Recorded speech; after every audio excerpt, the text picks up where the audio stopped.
हम किससे परेशान हैं? अपनी सोच से, है ना। क्योंकि दुनिया में कोई भी चीज़ जो बाहर हो रही है वो हमें तंग कब करती है?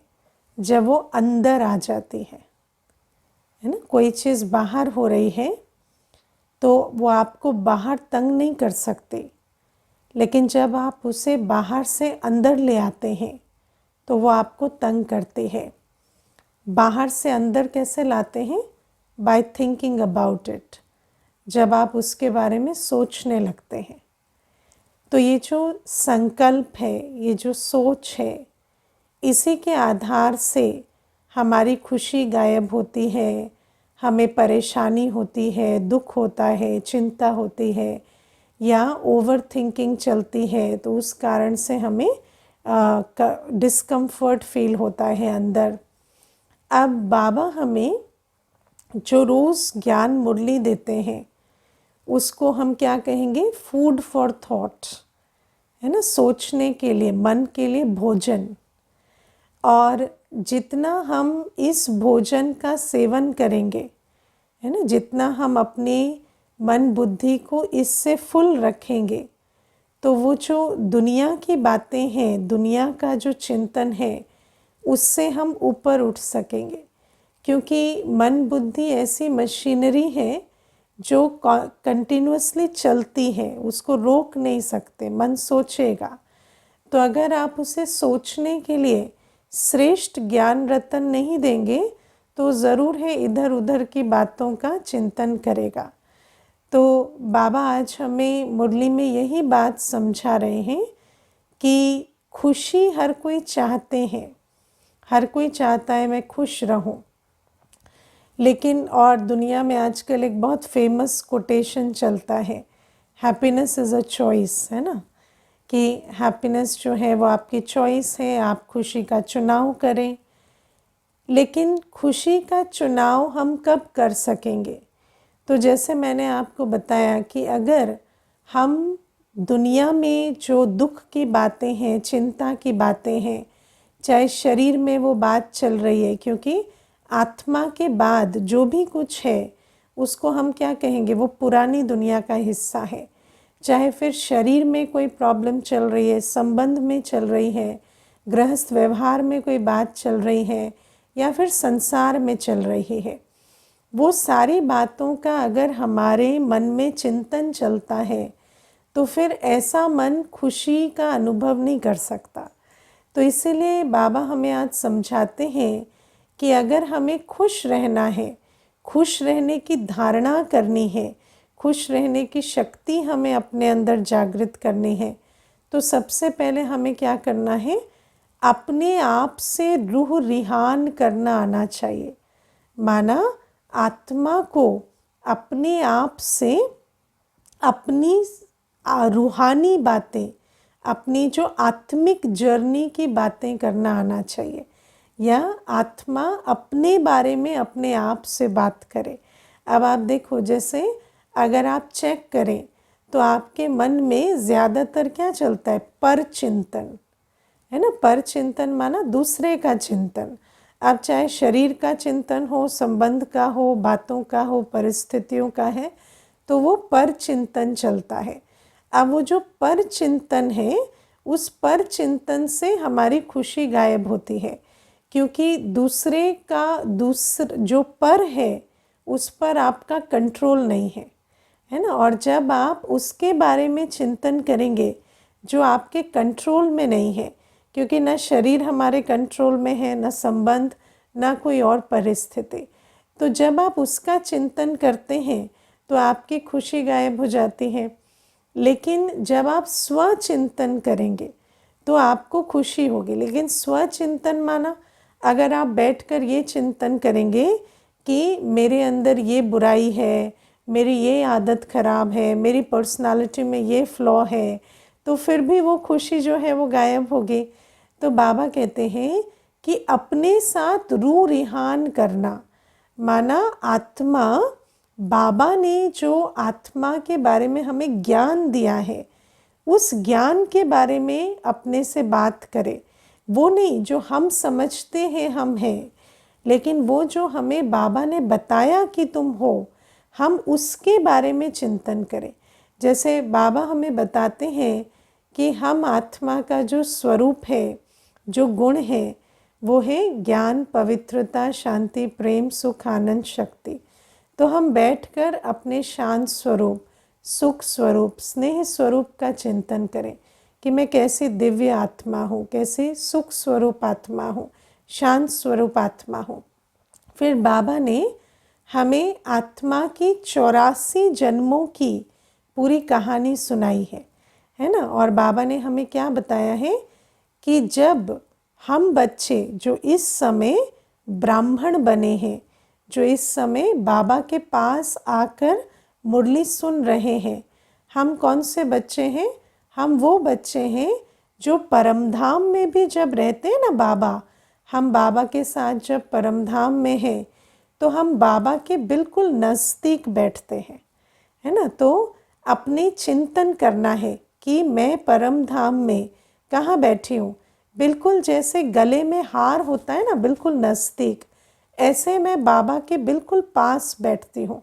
और आप सोचो, दुनिया में अगर एक सागर के पास, जैसे पानी का सागर होता है जिसको हम सागर के किनारे कहते हैं, बीच पर कोई अगर बैठता है तो उसको कितनी ठंडक और कितना पानी का जो अनुभव है वो कितना अच्छा होता है। तो आप विचार करो, जब हम परमधाम में ज्ञान सागर, स्नेह सागर, सुख सागर के सम्मुख बैठे होते हैं, बिल्कुल नज़दीक, तो कैसा अनुभव होगा, है ना। तो बाबा कहते हैं ये चिंतन करो कि हम दूर बैठने वाले नहीं, हम तो बिल्कुल बाबा के पास बैठने वाली आत्मा है। फिर चिंतन करो, रूह रिहान करो, अपने आप से बातें करो कि जब हम सतयुग में आए तो सतयुग और त्रेता युग, दोनों युगों तक हम आत्मा कैसे थे? देव आत्मा। हमारी स्थिति कैसे थी? हमारी स्थिति थी शांत स्वरूप, सुख स्वरूप, पवित्र स्वरूप। हमारे संबंध कैसे थे? चाहे आत्माओं के साथ, चाहे प्रकृति के साथ, हमारा संबंध बिल्कुल हार्मनी का था। कोई खटपट नहीं, कुछ नहीं। बहुत स्नेह प्यार से हम एक दूसरे के साथ रहते थे और प्रकृति जो थी वो हमें सुख देती थी। आज की तरह कभी, है ना, कभी सर्दी दुख देती, कभी गर्मी दुख देती, ऐसा नहीं। प्रकृति भी हमें सुख देती थी। और हमारे पास सतयुग में अप्राप्त नहीं कोई वस्तु देवताओं के खजाने में, ये हमारा गायन था। तो जब हम सतयुग में थे तो हमारे पास ऐसी कोई चीज़ नहीं थी जो ना हो और हमें संकल्प चले कि ये मुझे चाहिए।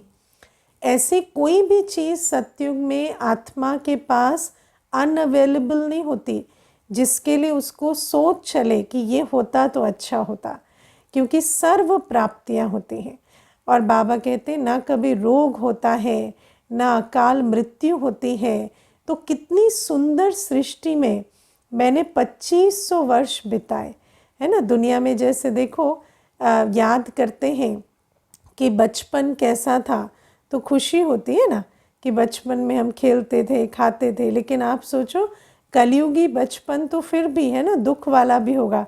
किसी ने डांट भी लगाई होगी, मारा भी होगा, है ना, कोई चीज़ छीन भी लिया होगा।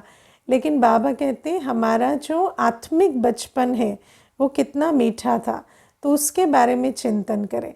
उसके बाद हम जब द्वापर युग में आते हैं तो जिस बाबा ने हमें संगम युग में, शिव बाबा ने हमें संगम युग में जो देवता बनाया, उस शिव बाबा के हम बहुत बड़े बड़े मंदिर बनाते हैं, बहुत प्यार से मंदिर बनाते हैं। तो आप विचार करो कि कितने स्नेह से हमने बड़े बड़े मंदिर भक्ति मार्ग में शिव बाबा के लिए बनाए। उन बातों को भी याद करो, क्योंकि बाबा कहते हैं जो मंदिर बनाने वाले होते हैं वही मंदिर बनने लायक, मंदिर लायक बनते हैं अभी, है ना। तो हम अभी मंदिर में बैठने लायक बन रहे हैं, देवता बन रहे हैं। तो ज़रूर है हमने भक्ति मार्ग में बहुत प्यार से बाबा को याद भी किया है और बहुत भव्य मंदिर भी बनाए हैं। तो उन बातों को भी याद करने से खुशी होगी।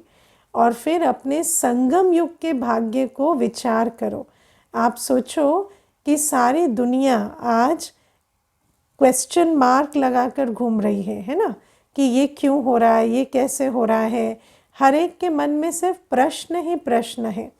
और हम बच्चे वो भाग्यवान बच्चे हैं जिनको बाबा स्वयं आकर हाथ पकड़कर सब प्रश्नों का उत्तर दे रहे हैं। बाबा हमें उन प्रश्नों का भी उत्तर दे रहे हैं जो हमें पूछने भी नहीं आते थे, है ना। हम तो कभी बाबा को पूछते भी नहीं कि बाबा हम कहाँ से आए, कहाँ जाएंगे। हम तो छोटी छोटी बातों में ही अटके रहते, लेकिन बाबा तो हमें तीनों कालों, तीनों लोकों, सबका ज्ञान देते। और बाबा हमें हर चीज़ की विधि बता रहे, तकदीर कैसे बनानी है, खुश कैसे रहना है, शांत कैसे रहना है, विश्व कल्याण कैसे करना है। तो बाबा कहते संगम युग के अपने भाग्य को सोचो, जो स्वयं भगवान सर्व संबंधों से हमारी पालना कर रहे, सर्व स्वरूपों से पालना कर रहे, ज्ञान सागर के स्वरूप से भी, स्नेह सागर के स्वरूप से भी। आपने कभी सोचा था आपको कोई रोज़ मीठे बच्चे कहेगा?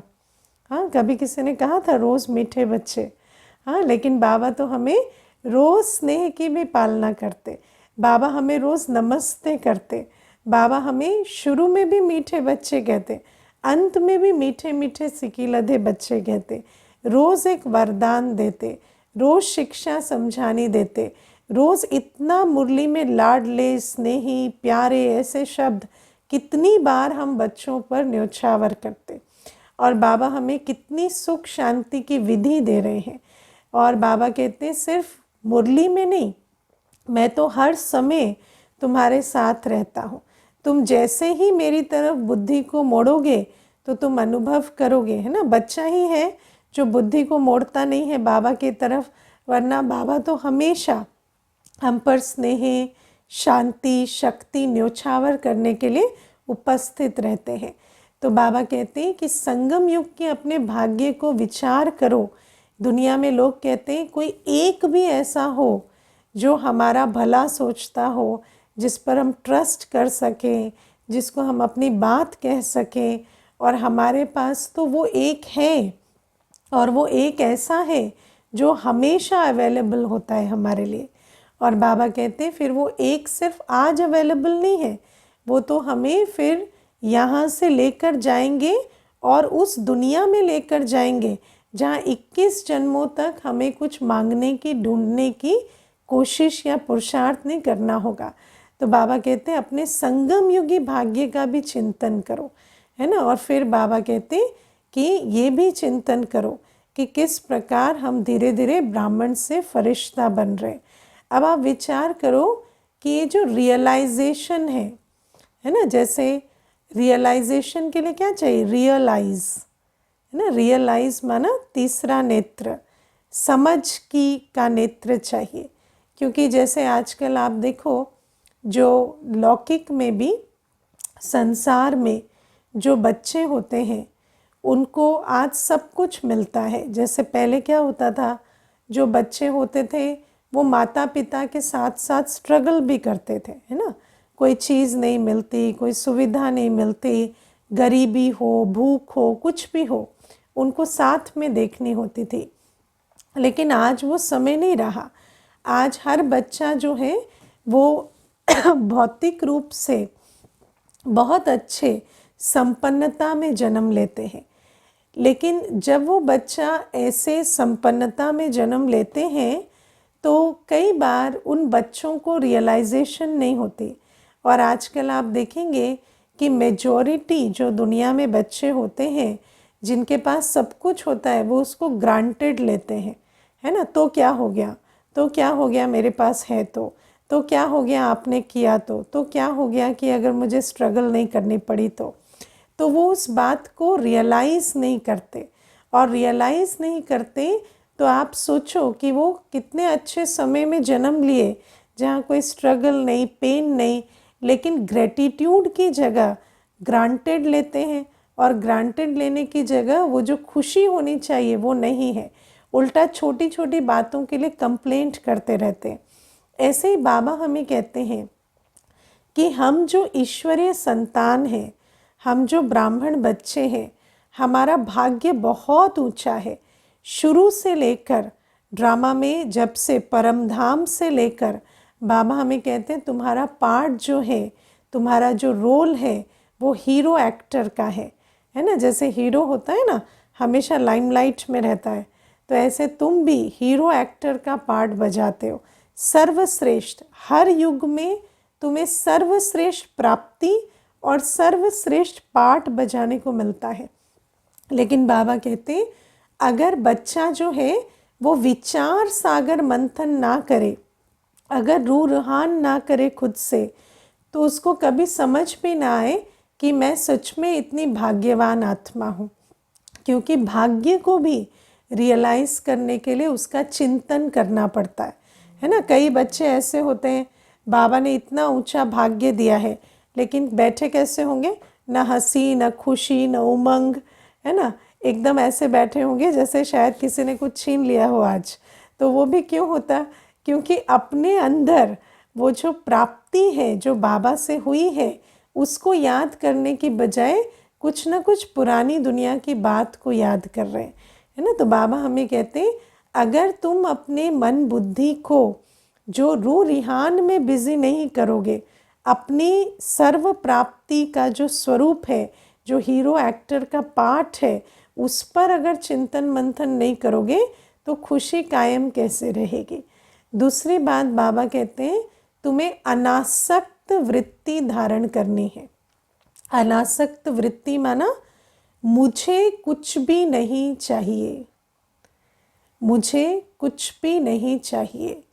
इस पुरानी दुनिया में आपको कोई भी चाहना नहीं होनी चाहिए। बाबा हमें कहते हैं पेट 2 रोटी खाता है, 2 रोटी से ज़्यादा पेट नहीं खाता, है ना। और बाबा कहते खाता भी है 2 रोटी से ज़्यादा तो रोगी ही बनता है तो 2 रोटी से ज़्यादा खा के कुछ लाभ नहीं होता। तो पेट तो चाहे गरीब हो अमीर हो 2 रोटी ही पेट खाता है।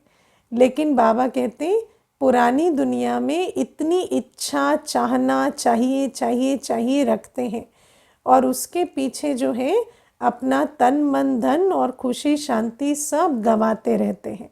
और बाबा ने हम बच्चों को क्या वायदा किया है, हम बच्चों को बाबा ने वायदा किया है कि जब तक तुम्हारी अंतमते सोगति होगी, अगर तुम मेरे बन के चले हो, तुम मेरी श्रीमत पर चले हो, तो जब सारी दुनिया को भी दाल रोटी खाने को नहीं होगी ना, तुम्हें मैं वतन में भी बुला के खिलाऊंगा।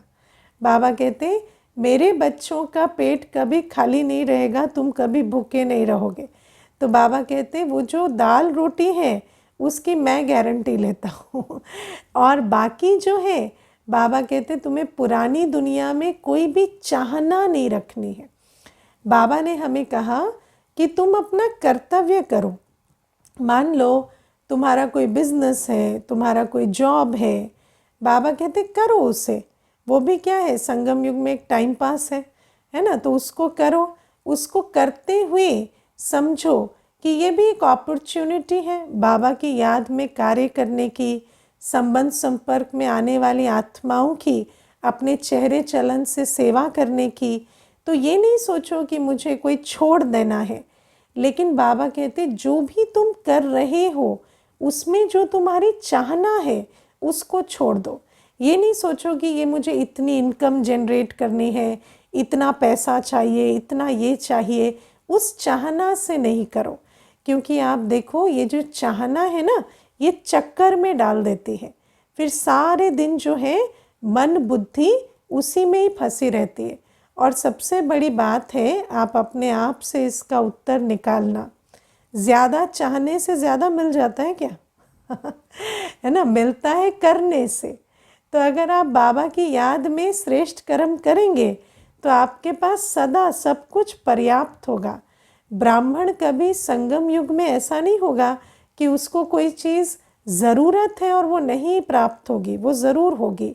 और वो चाहने से नहीं होती, वो होती है बाबा की याद में कर्मयोगी होकर कर्म करने से।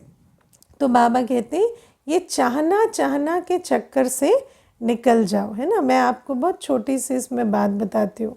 आज एक कुमार आया था, है ना, सेंटर पर।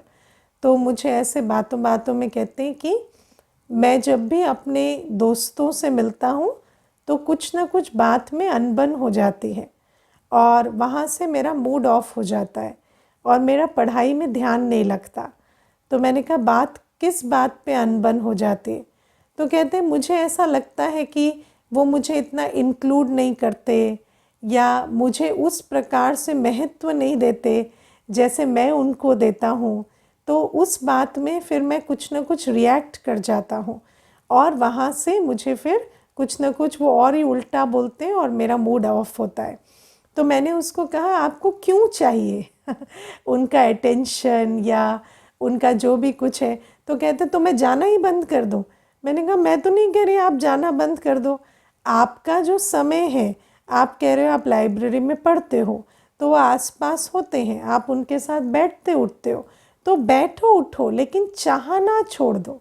क्योंकि आप सोचो अभी वो जा भी रहा है और वहाँ बैठता है, लेकिन इस चाहने के कारण वो वापस आकर दुखी होकर पढ़ाई पर कंसंट्रेट नहीं कर रहा। लेकिन अगर वो चाहना से मुक्त होकर वहाँ बैठे तो उस समय को भी एंजॉय करेगा और वापस आकर भी अपनी पढ़ाई करेगा।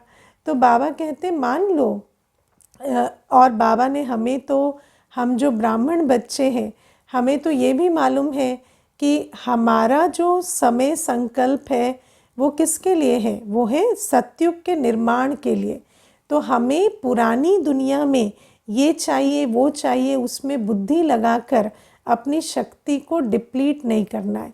बाबा कहते कर्म करो कर्मयोगी होकर और जो भी कर्म का फल मिले उसको ड्रामा प्रमाण, है ना, एकदम हर्षित होकर स्वीकार करो।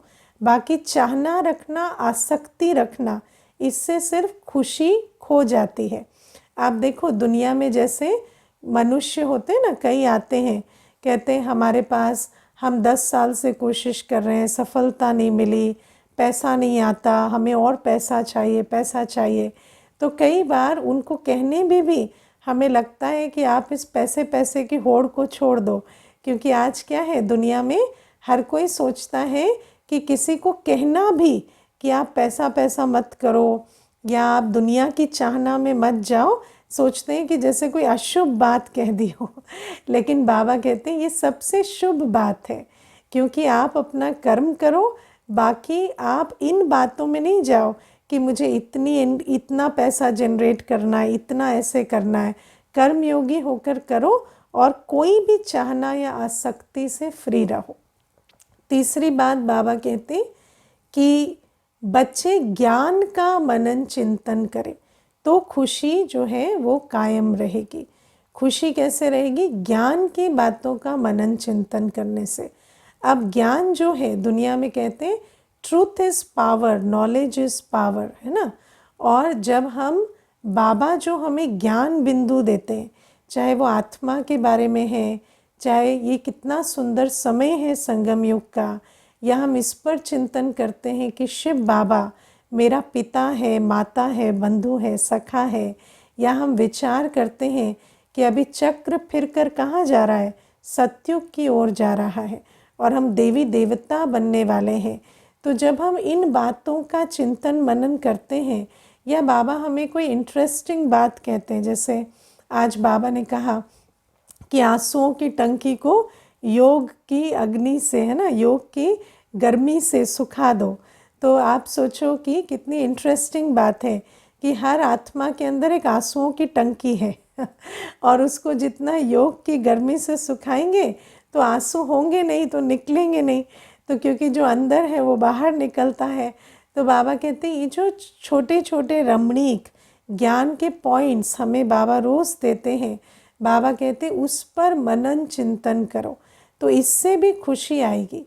क्योंकि बाबा की हर पॉइंट के अंदर खुशी, शांति, शक्ति समाई हुई है और उसको अनुभव करने के लिए हमें मनन चिंतन करना है। चौथी बात बाबा कहते कर्म योगी होकर कर्म करो। हर कर्म करते बाबा की याद में रहकर कर्म करो, क्योंकि जब हम बाबा की याद में रहकर कर्म नहीं करते तो फिर कैसे कर्म करते? मैंपन मेरेपन से, है ना। जब भी आप बाबा की याद में नहीं हैं और कुछ कर रहे हैं तो अंदर भावना क्या होती है, मैं कर रहा हूँ, है ना, या मेरे लिए कर रहा हूँ। तो जब ये मैंपन मेरापन होता तो आत्मा कर्म करते हुए थकती है, खुशी गायब होती है। लेकिन जैसे आप मोबाइल को यूज़ करते हैं, लेकिन यूज़ करते वक्त अगर आप उसे चार्जर से भी जोड़ कर रखें तो क्या होगा, एक तरफ यूज़ हो रहा है लेकिन साथ साथ चार्ज बढ़ रहा है, घट नहीं रहा। और कई बार ऐसा होता, आधा घंटा आपने यूज़ किया, जब शुरू किया था यूज़ करना तो 30% चार्ज था, लेकिन जब आपने यूज़ कर लिया आधा घंटा और चार्जर से जुड़ा हुआ है तो 100 चार्ज भी हो गया है और आधा घंटा आपने यूज़ भी किया। तो बाबा ऐसे ही कहते हैं कि आत्मा शरीर के द्वारा कर्म करते हुए अगर कर्म का या पुरानी दुनिया का चिंतन करती है तो वो डिस्चार्ज होती है। लेकिन अगर कर्म करते हम बाबा की याद में हैं तो कर्म भी हो रहा है और रिचार्ज भी हो रहा है।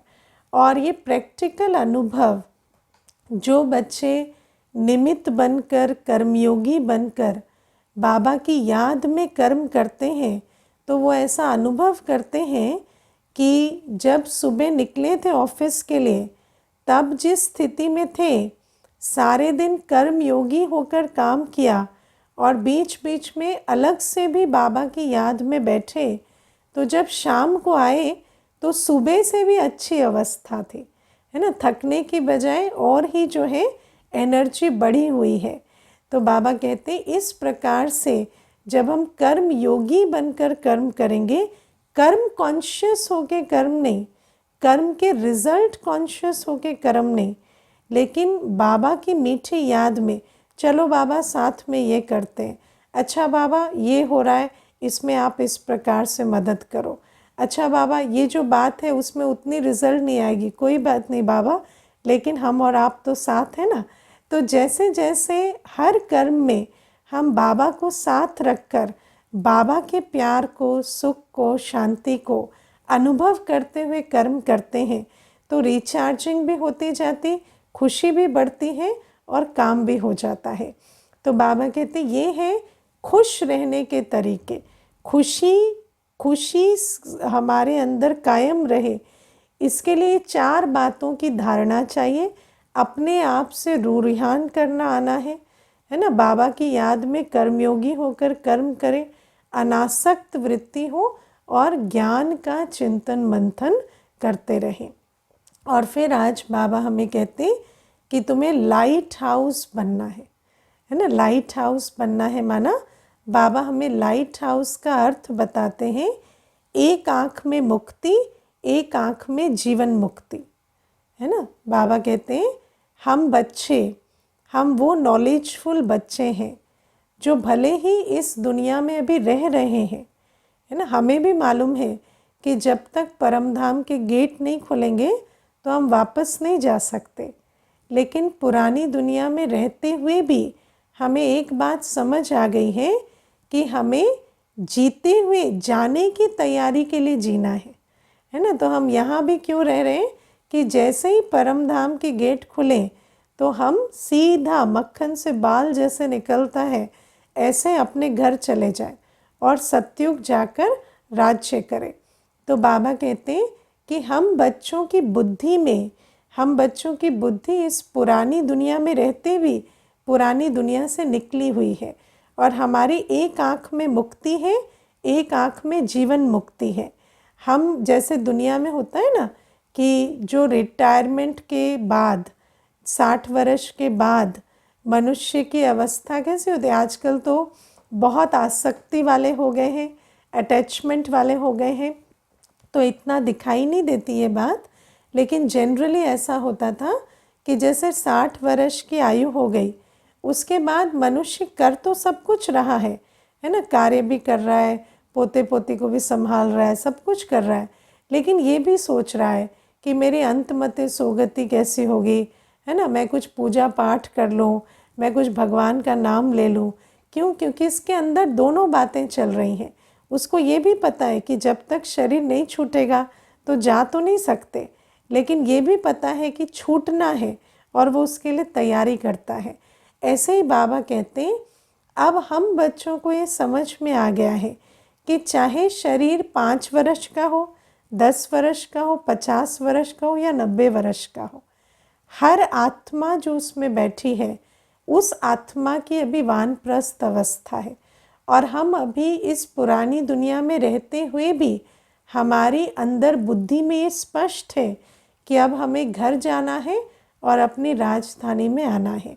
और बाबा कहते हैं जब जिसके अंदर ये बात स्पष्ट धारण हो जाती है उसके अंदर 2 निशानियाँ दिखाई देती हैं। क्या निशानी? पहली, वो सब काम करते भी बीच बीच में बाबा को याद करेंगे, क्योंकि उनको मालूम है कि मुझे जाने की तैयारी के लिए बाबा को याद करना है। तो भले ट्रेन में बैठे हैं तो जैसे ही फ्री हैं तो बाबा को याद करेंगे, दफ्तर में भी फ्री हैं तो सोचेंगे अभी कुछ देर बाबा को याद कर विकर्म विनाश करे। काम काज करते भी बीच बीच में बाबा को याद करेंगे। दूसरी निशानी, जब भी वो किसी से मिलेंगे तो कुछ न कुछ उनको ये मुख से ज़रूर सुनाएंगे कि सब कुछ करते भी अब आप ये चिंता करो कि मुझे जब जाना है तो मुझे सिर्फ अपने संस्कार और कर्म लेकर जाना है। तो हर आत्मा का अटेंशन खिंचवाएंगे कि अपने कर्मों की कमाई करो, अपने संस्कारों को दैवी बनाओ। तो ये जो अपने अंदर ये जो धारणा हो जाती है कि अब वानप्रस्थ अवस्था और हमें जाना है, तो हम जैसे लाइट हाउस बन जाते हैं। हमारी अवस्था से, हमारे नैनों से, हमारी वाणी से हर आत्मा को इशारा मिलता है कि यहाँ रहते हुए भी अब हमें आगे की तैयारी करनी है। और जब हम ऐसी अवस्था में स्थित होते हैं तो बाबा कहते हैं जैसे लाइट हाउस होता है ना, एक जगह पर खड़ा है लेकिन राह दूर दूर के नाव को भी दिखा रहा है। ऐसे हमारी स्थिति भी हर आत्मा को एक बुद्धि का इशारा देती है। और जब भी कोई हमसे मिलता है, संपर्क में आता है, तो उसके अंदर भी आता है हाँ, जब हमें जाना है तो हमें कैसी अवस्था में जाना है उसकी हम तैयारी करें। तो ये भी बाबा हमें कहते हैं। और फिर बाबा हमें कहते हैं योग से आंसुओं की टंकी को सुखा दो, क्योंकि हर आत्मा के अंदर जो भरा पड़ा है वही बाहर आता है ना। तो 63 जन्मों से हमने बहुत दुख लिया है ना, बहुत दुख लिया है। और वो सारा दुख कैसे जमा हुआ है? एक बड़ी टंकी है आंसुओं की, है ना। और जैसे ही दुनिया में होता है ना ट्रॉमा ट्रिगर हो रहा है, तो सारा ट्रॉमा इकट्ठा करके अंदर टंकी में जमा है। बहुत सारी टंकियां हैं, गुस्से की टंकी है ना, आंसुओं की टंकी, कंप्लेंट की टंकी, तो इतनी सारी अंदर अंदर भरी है। और जैसे ही इस समय कोई ऐसी बात होती है तो वो टंकी का नल खुल जाता है और फिर आंसू बहते हैं, या क्रोध आता है मुख से, या आँखों से क्रोध दिखाएंगे, या कुछ ना कुछ होगा। तो बाबा कहते हैं उस आंसुओं की टंकी को अभी योग से सुखाओ, क्योंकि जितना हमने पीछे दुख उठाया है, दुख क्यों लेते हैं? देह अभिमान के कारण, है ना। जब अपने अंदर दुख जो है परिस्थिति से नहीं आता, दुख आता है देह अभिमान से। तो जितना हम विभिन्न 63 जन्मों में जितने देह अभिमान में रहे, दुख लेते गए, तो वो सारा दुख अंदर भरा हुआ है। अब बाबा कहते बाबा स्नेह का सागर है, सुख का सागर है। तो बाबा से सुख और स्नेह लेकर हमें उस दुख की टंकी को, आंसुओं की टंकी को सुखाना है। और फिर हमें कोई भी परिस्थिति ऐसी नहीं लगेगी कि ये व्यक्ति मुझे रुला रहा है, या ये परिस्थिति में तो मुझे ऐसा लगता है जैसे आंसू बहते चले जा रहे हैं। हर परिस्थिति एक खेल लगेगी, क्योंकि जब अंदर की टंकी सूख गई है तो अंदर से दुख का रिएक्शन नहीं आएगा। और कितनी भी बड़ी बात ऊपर से हो, लेकिन उसको खुशी से खेल की तरह देखेंगे और पार करेंगे। अच्छा, ओम शांति।